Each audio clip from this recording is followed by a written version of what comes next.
का जो दिन है वो पूरे भारतवर्ष में नेशनल पंचायती राज डे यानी कि राष्ट्रीय पंचायती राज दिवस के रूप में मनाया जाता है।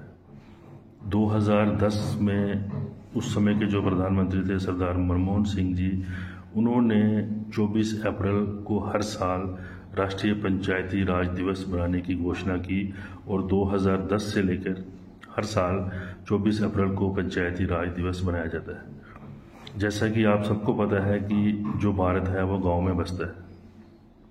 आज भी भारत में 6.5 लाख से ऊपर जो है वो गांव है और हमारे देश के राष्ट्रपिता जो थे महात्मा गांधी, उनका ये सपना था कि हमारे गांव जो हैं वो छोटे छोटे गणतंत्र बन जाएं, जिन गांवों के पास अपना अधिकार हो गांवों को चलाने का, जिसको वो ग्राम स्वराज बोलते थे।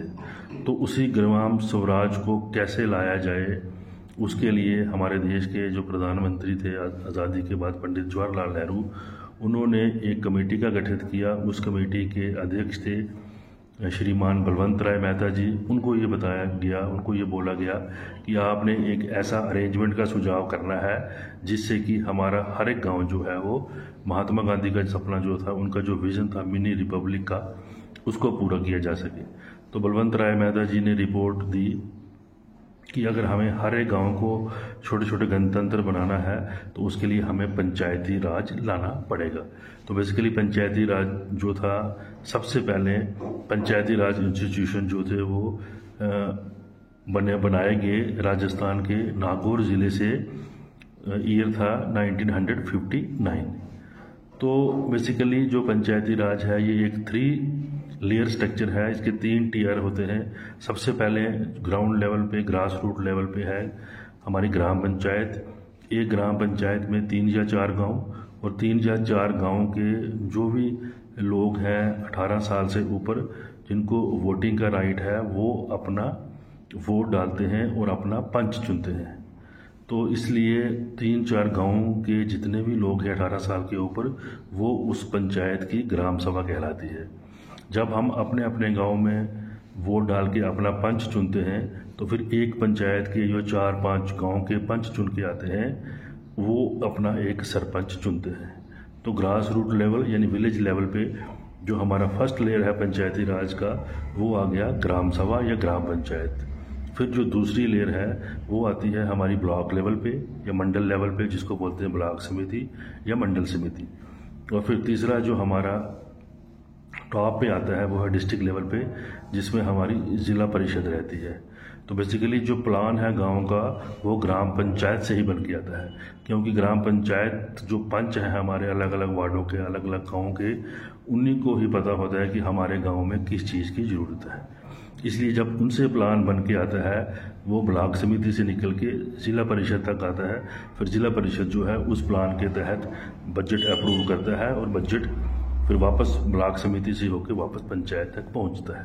तो बेसिकली पंचायत राज एक बॉटम अप प्लानिंग अप्रोच है, जिसमें कि जो कुछ लोगों की ज़रूरतें हैं उनके हिसाब से प्लान बनता है और उन्हीं के हिसाब से उनको बजट मिलता है।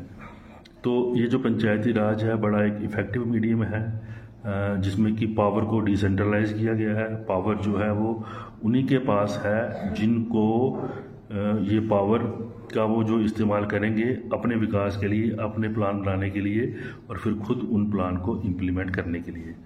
तो आज का जो डेट है, आज के डेट में हमारे इंडिया में 2,63,00,000 पंचायत हैं और इन 2,63,00,000 पंचायत में करीब 31.47 लाख 31,47,000 जो हैं इलेक्टेड रिप्रेजेंटेटिव्स हैं, पंच। और इन 31,47,000 इलेक्टेड रिप्रेजेंटेटिव में से कुछ 14,54,000 जो वुमेन रिप्रेजेंटेटिव हैं। और ये जो वुमेन रिप्रेजेंटेटिव हैं ये कुल इलेक्टेड रिप्रेजेंटेटिव्स का 46 के करीब 46% है।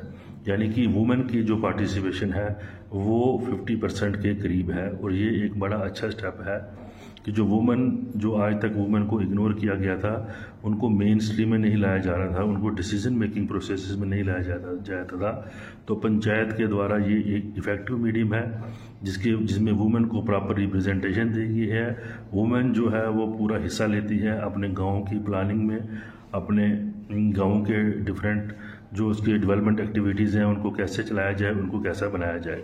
और हमारा जो कॉन्स्टिट्यूशन है उसने भी पंचायत को 29 अलग अलग प्रकार के फंक्शंस उनके आइडेंटिफाई किए हैं कि पंचायत जो है वो कहाँ कहाँ पर अपने गाँव में, गांव के विकास के लिए कहाँ कहाँ पर वो इंटरवीन कर सकती है।